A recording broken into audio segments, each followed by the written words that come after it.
Welcome everybody, NFL action. We're coming to you today talking about the exotic and crossover prop bets that were cashed yesterday, that were lost yesterday, and that are still open. And it's very interesting. First and foremost, my hat is off to the Broncos. They deserved it. I picked them on the money line, plus 209, getting that bang for your buck. And my reasoning was, A, the defense, B, and I quoted this on several videos, you don't hear a lot of noise coming out of the Denver Broncos camp. They're quiet, they're professional, they're doing their job. Everybody else was talking about, including Cam Newton, talking about himself because he loves to hear himself talk. But Cam Newton was talking about he's Superman, he's this is my stage. I'm taking this game to a new level. You know, when the teams first came out in uniform to stretch and warm up, and he came out flying like that airplane, I said, oh shit, they're in trouble. Sure enough, Denver came out focused, ready to do business. They showed up for work, and guess what? The only dabbing that got done was Cam Newton getting dabbed on his ass 7 times from the Denver defense. So Cam, got a long way to go, buddy, and it's a shame that you handled it like you did at the end. Sat there and could have jumped on a fumble. An MVP would have jumped on that fumble because you would have had it, could have changed the whole outlook of the game, and wouldn't have cried like a baby in the end zone at the end. But it is what it is. Welcome to the NFL. Even with the MVP, NFL stands for not for long, Cam. Go Peyton and go Broncos. Anyway, we had a great weekend for SBR Sports Picks in general with our hockey. We're 4-0 in hockey.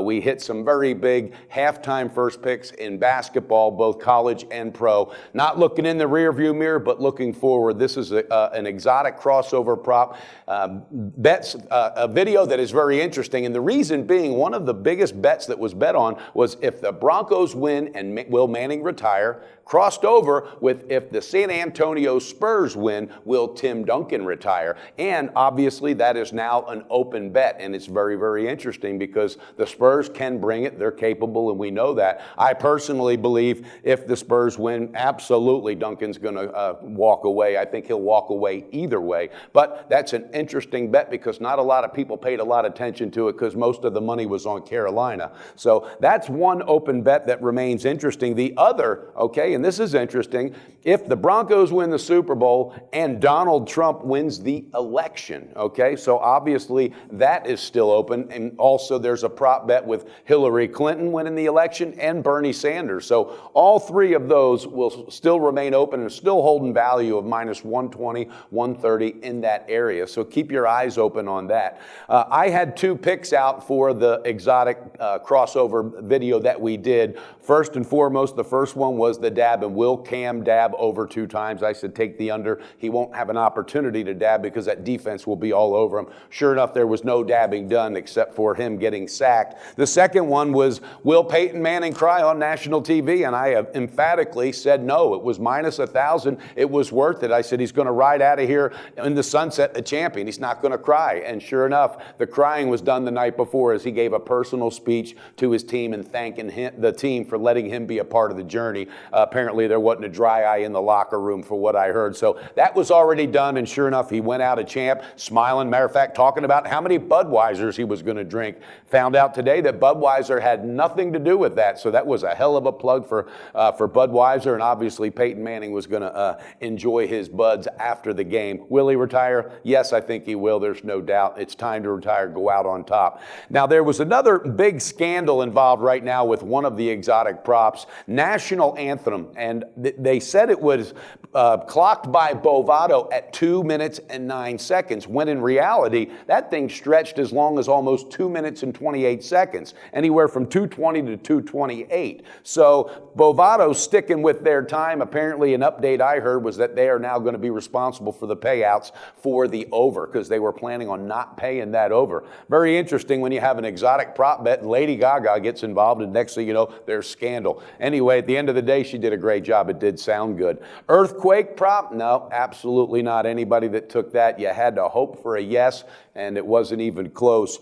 Mike Carey, will he be wrong again on will he be wrong on a challenge call? This had a lot of attention because Mike Carey, who is very well respected, retired NFL official, had gotten one wrong the week before. All right, on the entire season, he only had 2 or 3 challenges that were wrong. So obviously this looked like like one where he would bounce back. Myself included, I put a lean on it. I didn't play it, but I put a lean on it, say there's no way Carey will be wrong 2 weeks in a row. Guess what? On that Jericho Cotchery catch, he was wrong. But I kind of agree with him. I still looked at that play again, catch, and I think it was a catch. I think Denver got away with that one. But that was interesting because there's a lot of controversy with that as well. Now, another one is, will Peyton announce his retirement? I didn't think he would either, and the odds were no was minus 1,000, okay? And here's the thing. Right now, he said he got his information from Tony Dungy. Hey, it's an emotional decision. Don't make it right away. I think without those words from Dungy, I think Peyton might have announced that retirement, but he did not. So that looked to be an excellent bet as well. Like the Golden Gate Bridge, the over, all right, which only needed to be shown one time. That was a heavily bet prop, and sure enough, they showed it 2 or 3 times, so that one covered. Chris Paul assists compared to Bronco first half points. Everybody and their mother jumped on Chris Paul will have more assists than the Broncos will points. Chris Paul ended with 7 assists. Obviously, the Broncos had more than 7 at first half. So all that money was lost, and the book absolutely ate that one up. Now, that's an update on the exotic props. Don't know if you all had the opportunity to bet your own. Let us know your thoughts. Let us know what prop bets that you put in, and if you still have any that are still remain open. You know, we're interested here at SBR to hear your opinion on that and to hear the results of how you did. And hopefully you beat the book on Super Bowl weekend. So thanks for tuning in. We'll keep you posted on the open props that still remain open. And obviously, as NBA pushes towards the playoffs, we'll bring it up again because there's going to be a lot of open tickets. Have a great day. Thanks for tuning in.